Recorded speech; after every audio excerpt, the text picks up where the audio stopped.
in that aspect are you looking forward to contributing? Obviously, that's a huge thing. But first and foremost, I'm just really excited to join this organization, just to be here. You can already feel the difference in just that atmosphere. As soon as I walked into the building, whether that's facility stuff or whether that's the cooks or whether that's the guys in the training room, to just to everybody here, you can tell there's an excitement. It's still buzzing. Obviously, you guys won the Super Bowl last year, but you can kind of tell nobody's kind of let their guard down. Everybody's excited for that next run, and I'm just excited to be a part of that. And you're returning to your home state. I think I saw a picture of yourself as a young man with a Warwick Dunn jersey. I mean, were you a fan of his or the Bucs? Yeah, for sure. When I was younger, it was quite crazy. Obviously, I was a fan of work done and just all the Tampa stuff going on. But as I got older, I started to see the stuff that he does off the field as well. So I continue to be a huge fan of his. Obviously, his on the field stuff is unlike any other. I've always, I'm not going to say I mimicked my game after him, but I've always watched from afar and just always appreciated what he'd done, just especially off the field. So just really excited just to be here. Thank you. Next question will come from Jenna Lee. And I didn't answer your question, Rick. I don't know if I did or not. That first one. I'm sorry. Hey, Gio, great to have you here. If you want, you can answer Rick's question. I can totally give you that opportunity. For sure. Yeah. I'll go back to that. Rick, can you just say it one more time? I'm sorry, man. Yeah, no, I was just going to say, you've obviously done a lot in the running and especially the passing game. And so, with the opportunity, Brady certainly has a reliance on his backs, right, for that. Just how excited are you about the opportunity to really be such a big part of an offense that features that? For sure. Obviously, just being able to work with Tom, it's just that in itself is something that was really, really tough for me to pass up on. Just to be able to build that relationship with him. Obviously, you see the things that he's done throughout his career. Obviously, coming here last year and doing what he did here with the team and the supporting cast. Obviously, his reliance on a running back is huge, and I'm sure that's how it is across the league. And me personally, I feel like I always want to be an every down back. So for me, it's not just about the passing. For me, I really take into account the blocking. That's a huge thing, and obviously, you want to be able to protect that investment behind you. So I've always really relied on that. But as far as Tom throwing the ball to the running back, that's obviously a huge thing and something I've done throughout my career. And you saw what he's done in New England with James White. And that's a very close friend of mine. I grew up with James over in South Florida, or I can't say South Florida now, over in Fort Lauderdale, St. Thomas Aquinas High School. So a very close relationship with him. And I've obviously talked to him about, when I was picking the team that I wanted to go to. He had only but great things to say about Tom and just his work ethic, and everybody knows that. So for me, it was just a no-brainer. Now we'll go back to Jenna Lee. Hey, Gio, there we go. We got you squared away. We got Rick's question answered. I know that Coach Arians and also Tom, I understand that they both did some recruiting of their own. They called you up and everything. If you could, what kinds of things did they say in that phone call? How did they ultimately recruit you? Because I know they weren't the only ones that did it either. Yeah, it was obviously this position for me was just a very different position. I've never hit free agency or never been released from the Bengals organization, and I'm grateful for my time there. But things happen for whatever reason. It was time for me to go, and I hit the free agency, and it was a moment of hey, where do you want to play? What do you want to do? What is your next step? What's the role that you want to take on? And obviously, Tampa was one of those teams that gave me a call, and having those two individuals give me a call and to talk about not only my role but just the atmosphere, the things that they have going on here in this organization now. Was obviously huge for me. Just to be able to be a part of something like this it's just really, really difficult to pass up on. And my past couple of years has been really tough mentally for me, and that's just how it is. It's part of the game. You're going to have some losing seasons, and you just have to fight through it.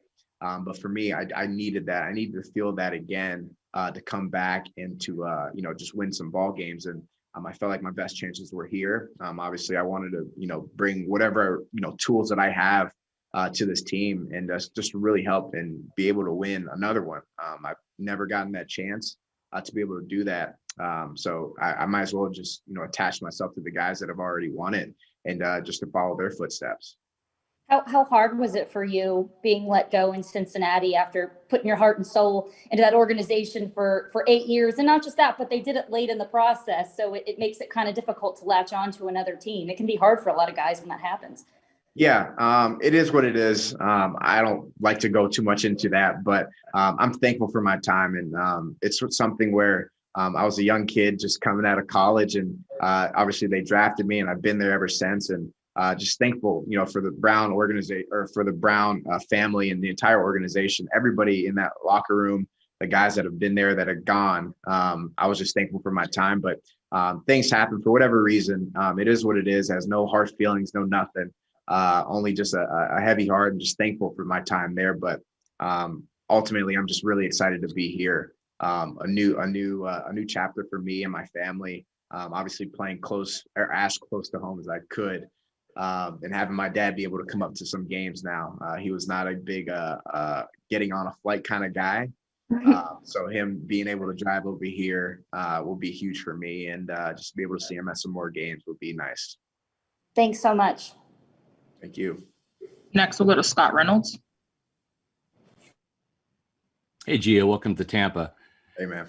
There are plenty of running backs that can catch the ball on screens and swing passes, but not every running back is such a gifted route runner like you are. Can you talk about your success on Texas routes, angle routes, how you've beaten plenty of linebackers with those routes, and also your versatility in being lined up in the slot and out wide, and the things you can do outside of just those screen passes in the passing game? For sure. Coming out of college, I think for me, I just wanted to be as well-rounded of a football player as I possibly could be. I wanted to be able to run receiver routes as a running back. I wanted to be able to block like a lineman in the backfield. So I wanted to be able to have those characteristics that, an every down back has. And, for whatever reason, I'm not as tall, I'm not as big, or whatever it may be, but, I still hold my own. But I've been able to excel, obviously, catching the ball out of the backfield and just working those. And I think it's part of it is the relationship between the running back and the quarterback as well.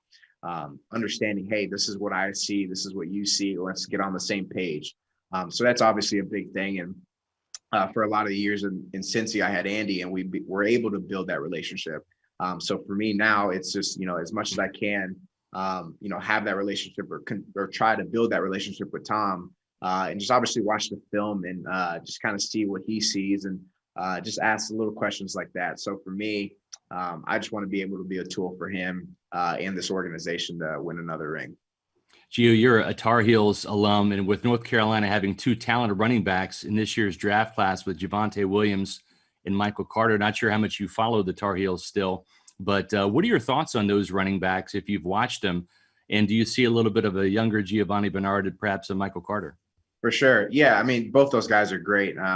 One game that just sticks out to my mind is them against Miami. Obviously, I grew up a Hurricanes fan, and not that I cheer for them at all anymore. I just remember just watching that game and just seeing the numbers that those two guys were putting up. And one of the things, obviously the football stuff, they're great players. They can do this and they can do that, power, speed, obviously, blocking and catching the ball in the backfield. But one of the things that really stuck out to me was how well they work together. That's obviously a huge key when it comes to a locker room and a position group, when guys put aside that ego and they can work together. Even when the other guy has a little more success, or even when, somebody does something wrong, they lift each other up and they work well together. So excited to see what those guys do here in the league. And I'm sure they're going to be great players. And yeah. Thank you. Appreciate it. Next, we'll go to Zach Blobner. Hey, Giovani, welcome to Tampa Bay, man. We're excited to get you in here. A couple quick ones for you. I just wanted to first ask what the biggest difference was in the Bucs pitch to you to come to Tampa Bay as opposed to the other teams you were talking with. The biggest pitch for me was the opportunity to be a part of something that I feel like they're continuing to build, even though they've already won the championship or the Super Bowl. I still felt that there was something that they were still trying to show or prove or whatever it may have been. Even just a little phone calls that I was able to have, it just felt like these guys are still trying to go do something great, and they've already won it. So that to me was just a little bit of a difference from the other teams that I was talking with. And then in terms of your conversation with the head coach over here, Bruce Arians, I mean, it's a great running back room. You're added to Ronald Jones, Leonard Fournette, Keyshawn Vaughn. What did he tell you in terms of like how you fit in with the rest of those guys? Yeah. The thing for me, when I did speak with, the coaches throughout this free agency, it wasn't so much the role that I would take on that attracted me. It wasn't like, hey, we're going to have you do this and do that, or whatever, this and this and that. I think for me, it was always about the culture that the coach was trying to build in the players in the locker room. Because at the end of the day, that's what's going to really ride you throughout the season. The roles, yeah, that's part of the decision. But I think the biggest factor for me was just what I saw, what these guys are continuing to try to build here in Tampa. We have time for a few more. Next, we'll go to John Ledyard. Hey, Giovani, I watched some of your tape and watching you in pass protection and seeing the way that you've been able to build a resume really as a strong, consistent pass protector over the years. I've asked Bruce Arians about it before. He has talked a lot about how it's one of the hardest things for a player to learn coming from college to the NFL. Do you agree with that? And kind of what's your thoughts on pass protection and the most important aspects of it in terms of learning as an NFL player? Yeah. Obviously there's the technical aspects of it. You want your hands inside, this and that, blah, blah, blah, blah. But I think part of the entire thing about it is you have an investment behind you. And normally most teams, the quarterback is normally whether the highest paid or the most, prominent, whatever, that's the guy that's carrying the offense. So for me, I've always been the type of guy, I don't want anybody to whether, mess up, the quarterback or do this or do that. I just did not want to be that guy to let the team down. So for me, as blunt as I want to be, I just didn't want to, to screw up. I didn't want to mess up, and I didn't want, somebody to hit my quarterback and it'd be on my time. So obviously there's the technical stuff, but for me, at the end of the day, it's about you beating that other person, not letting them, hit your quarterback. So obviously I've always prided myself on that, because that's what that's what I want to be known for, is just a really, really good pass protector. And hopefully I've been able to do that throughout my career and just bring that same type of mentality here. I've got to ask you about the mustache as well. Could you tell us what the story is behind the mustache and why you decided to shave it? Yeah, man. Well, it started off in quarantine. I'm sure everybody had a weird thing going on in quarantine last year. So I just kept it, and I ended up just, I don't know about most guys, but when I shave, I normally just do like random things with my facial hair. So I just kept the stash, and my wife looked at me and she said, it looks kind of cool. I like it. So I just let it ride throughout the season. And then I took the team pictures, and guys just fell in love with it, hit social media, and just, I feel like I couldn't let it go. And then the season went and, came by, and then I think it was like, I don't know, mid-January, and I was like, all right, it's time to go. This thing is just becoming way too ridiculous. And it was like almost tough for me to breathe at that point. So then I cut it off, and I want to say it was like my COVID protector, like my virus like filter. So it might help me out a little bit. Who knows? Thanks, Giovani. Last question will come from Jenna Lee.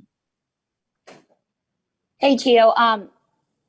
How would you kind of size up this group of running backs that you're joining, and how your skill set kind of complements them, right? Like, it seems like those guys are really like more north and south type runners, where, you have that cutting ability, and you seem to do a really nice job of kind of dodging defenders and slipping away from those guys. Can you just kind of sum up how your skill set, you think, kind of complements what those guys do?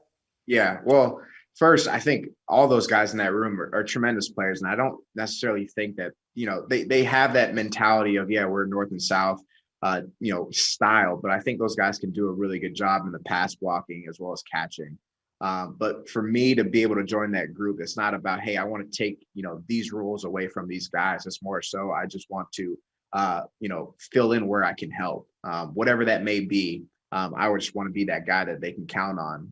And I want, obviously, to bring, the running backs to be even closer. I've always been a type of guy that I always want the running back group to be the closest group on the team. So for me, I just want to join those guys. And obviously they won it last year. So I just want to get a little taste of that as well, and to just help them where I can, whether that's experience or whatnot. But these guys have played plenty of snaps and have done really, really great things in the league. And they're, awesome players. And it has nothing to do with, their talents of not being able to do this or not being able to do that. It's just, those guys are just great players, and just adding another piece to the puzzle. All right. That's all we have time for. Appreciate you taking the time.